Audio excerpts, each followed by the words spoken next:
look, the more you know, the more experience you have, the more people you've Right. talked to, and the more you've Yes. sat with texts in that context, Okay. right?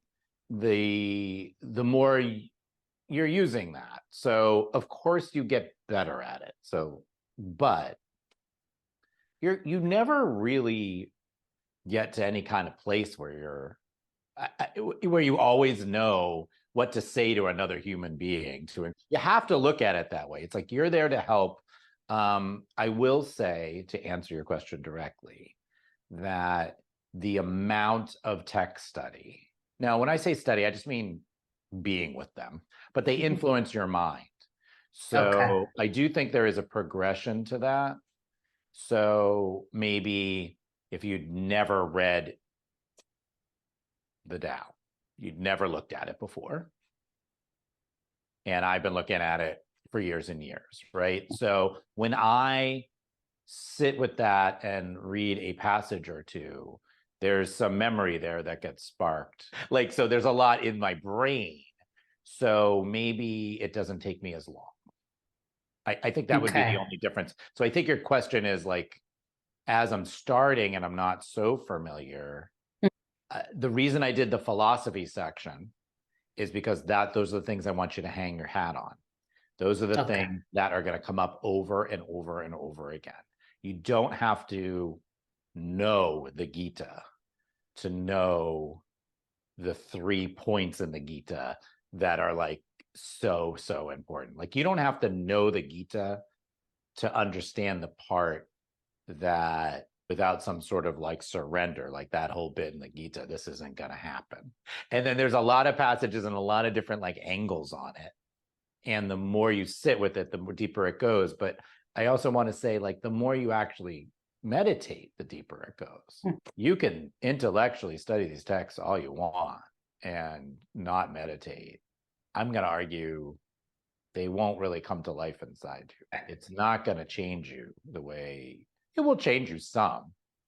You know, philosophy has an effect on people, but it's not going to do all the work. And then there's certain things, right? Like you won't understand tranquility until you've experienced. So we don't understand, we read about like thoughts and emotions and ways to work with them.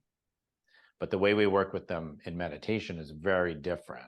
You can't just take the instructions from these texts and do them. I mean, you probably noticed that, right? Like you just can't be the text without an evolving practice. And even then it's challenging. When you start, all you've got is your own practice. Like you're someone who has meditated and has experienced things from meditating. And then you've got some philosophy that kind of puts words around it. And that's all you got. So, you start out, you're like, I'm here to help you. You're like, great, what do I do? And, you have your own experience and then you have kind of teachings, right? To grab onto, but you don't have to, you're not trying to get them to do exactly what you did. Yeah. But you do have something to share. Say, if you look at my books, I like always laugh when I open them. So I read my main texts all the time, not in their entirety at all. I just reference them. I'm sort of like kind of slowly going through them. Sometimes I'll get new commentary or translations on them because I just need a little new input, on the same thing. Sometimes I just pick up my old Yoga Sutra book that's like tattered and torn, like a real mess. It's not going to last. And be like, oh yeah, what's the deal with chapter 1? But when you look at them, there are so many underlines and highlights because as your practice changes, different things, right, become apparent to you. So eventually you underline the entire book and you have to start over. You're not answering questions. You're holding space and helping someone through their own process. The places you answer questions are like, what's the technique for doing this tranquility meditation? What's the, sometimes you reflect it back to them because you don't really have the answers, right? Like you do not have any secret sauce for their personal evolution. That is not a good way to look at it. Yeah. It's like you don't. It's honestly the way I've been able to do it because somehow my teachers and stuff got in my head in like a really useful way early on. Probably because like my first teacher was really devotional, so he didn't really think of himself as the source of anything. So that was helpful. And then like my first yoga experiences, most of them were at ashrams, right? And like that's a little like, it's not you, you were not clearly the guru. So when you kind of go in with that attitude, you're more like a coach, cheerleader, friend on the path kind of person. So you don't expect that of yourself. So that's not your role. Just to jump us ahead, maybe this will help since we're talking about it. So by the end of this training, I have a little system that I'm going to share with you of how I would like you to do this. Not the system of mentoring, but the system of how it's all going to work, which you can do or not. But I specifically have it so that it's easier, so that you're set up for success, and you're not sort of in an isolated island with a person trying to like answer this question. So what's the person going to ask you? Like, is it okay that I feel this way?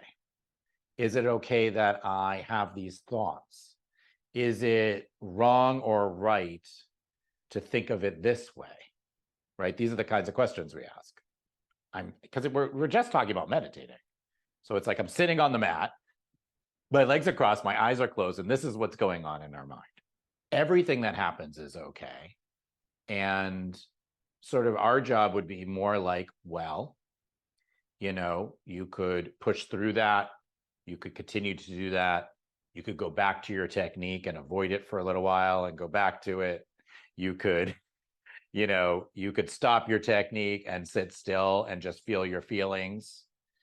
You could shorten your meditation. You can lengthen your meditation. You can try this thing in the next section because it's making me think that maybe you might really like these pranic activation techniques might be something that like really attracts your mind and stops it from thinking about your sister's vacations.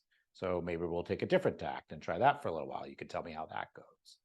You might not want to do the same meditation every day. You may want to mix it up with these three. Do you see these kinds of answers? None of them are outside your scope, and a lot of it's reflection. I would say most of it's reflection, and then a little bit's like, here are different ways you could do it. What do you think? And then we have like some general principles, like meditating once a month probably won't get you where you're trying to go. Why? Because it's just like not enough frequency for your brain. You know what I mean? Like stuff like that. So people have questions, but those questions aren't going to be like super deep. The deeper questions are almost always something you reflect back at someone. It's like you re-language them for them. You allow them to talk about them. I would probably say, the thing we're working with is being still. And the mind doesn't want to do that because it hasn't done it before. That would be the first thing I would say. Like, that's what's going on here. We say we want, but we want so many things. So what I'm hearing is that you're getting the urge to move. Right? So it's a little bit of a reflection. It's just like giving somebody a different take. They're like, I want to move. And like, as a meditator, you know that you want a lot of things. You've meditated a lot. You know this. I want so many things. So I guess I would ask you, do you feel like you can't? Like you cannot? Have you tried crossing your legs and sitting still for 4 seconds ever? No. All right, let's do that right now. All right, let's try it for 12. Like, so you're kind of showing somebody what they're working with and helping them dissect their story. Their story is one thing, but it's a limited version of events. And because you've meditated a while, and because you have also sat still and had the urge to move, you might have some insight into this, which I'm sure you do, right? You have a lot of the tools. You have to take it back to yourself. Have I ever sat? This person is saying they just want to move. Have that ever happened to me? Is this something I can relate to in any circumstance? So the answer is yes, right? And what you want her to do is talk about that impulse to move, and you want her to look at it and to see that she has a choice. It's not a choice that's easy or that she will always be successful with, but that it is not just one thing, like I must move or I will blank die. Like these are the kinds of words, you know what I mean? Be annihilated. And they're like, no, of course, if I don't move, I'll be fine. Really? That's interesting. Because you just told me you had to move. So which is it? And what that's all there for is to help them realize that the mind is behaving in a way. So the philosophical point here is we have a mind, we have an ego. Is everyone remembering this? We have an ego. The ego wants to survive. This ego has decided that sitting still for any amount of time is a threat to its existence, even though that's not really true, right? And if you can put it into context for her, that would be helpful. That's the philosophy part. And then if you could also think of things physically that might help her, that, you know, whether it's, or technically, so whether it's her seat, her practice, maybe she should try lying down, maybe it's a different meditation, you know, maybe it's just some experiments of being still. Maybe it's, you know, something a little more active in her mind, right? Because the thing she's trying to do is like too still, like that Om is just for whatever reason too still for her at this moment. So that's how I do it. It's like these are the things we know. I have these, if we're looking at our system, I have these 24 meditations, I have my personal experience, and I have things I know about humans based on philosophy. So that's what we're studying right now, right? These are the things I have to work with. That's it. Nothing else, you know? So what do I know about humans? Like humans like to maintain the status quo. So I'm guessing this person doesn't sit around still in general. And we also know she's a beginner. Yeah. So I don't know. I don't know if I can exactly remember the first time I meditated at this point, but like, I know it wasn't easy. So you have to decide as her mentor. This is like, there's a little power here. What are you going to ask her to do or suggest she does? And since you're a yoga therapist, you might go with the thing of like, let's try an experiment. Yeah. Let's do it this way and see what happens. And tell me what you learned from that experience. And how can this person, with the other piece of philosophy, which I've shared with you, not from text, but just since we're a swim downstream kind of community, what is the easiest thing for this person to do? What is it? I don't know what it is. I mean, the intake is to know who you're talking to and establish like trust and relationship. And then, you know, I mean, beginners are easy. You teach them techniques and you say, do this technique, you know, so that's not hard, you know, so it's not a lot of talk. So like the system that we're going to maybe like lean into, I'm just going to say this, is meeting with people, because this is how it naturally evolves anyway. And there's other components to it. But in terms of mentoring people, I generally do it every so often. So it's more like a quarterly thing. So it's like you have someone who's meditating and you can just imagine this, like every 90 days, they come to like an appointment with you where they have questions and their practice has gone a certain way. And that can be a very fruitful moment for them. So I wouldn't imagine yourself sitting down and talking to somebody about their meditation practice every week because they have to meditate. Now, some people are like in something, they're like moving through something, they're, you know, you mean, there are many instances where that happens, but in general, and this was true of my experiences with teachers too, it's like I would get a lot out of a meeting and then have takeaways and then like work with those takeaways. You have to work with them, right? So the beginning meditators and all that, that's more about like Sangha, maybe starting like a sit, maybe having him involved with our community, and then having them have a mentor, right, where they're able to like process their personal things personally. But I mean, that's how it works, like even organically, like people learn to meditate and they get into their practice and then they're like, okay. And then, you know, 6 months go by and they're like, hey, Brandt, can I talk to you for an hour? You know, like I've got stuff I need to talk about. You're like, great. So I was hoping to systematize it a little more for people, because I think like in the world we live in, it's just like easier for people to understand a process that way. But you want to, people are in a process with you and you're holding the process for them.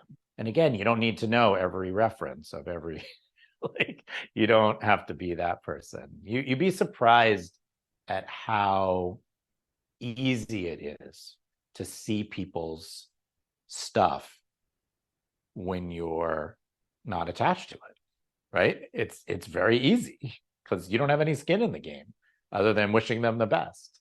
So it's not hard. It's not like figuring out what to say to your children or something, where it's like a more complicated situation. This is like an adult human who's been meditating. Like, these are my experiences I've had in meditation.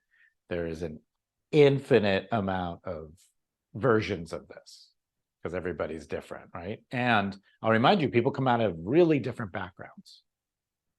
And that's the thing that's so interesting. Religious backgrounds, right? Like growing up with like a lot of people get into meditation now, like in the West, they had like sort of spiritual experiences in their life, and then something interfered with it. And they're trying to like reconnect in like a slightly different way. So people are coming from a lot of different angles. It's actually really interesting.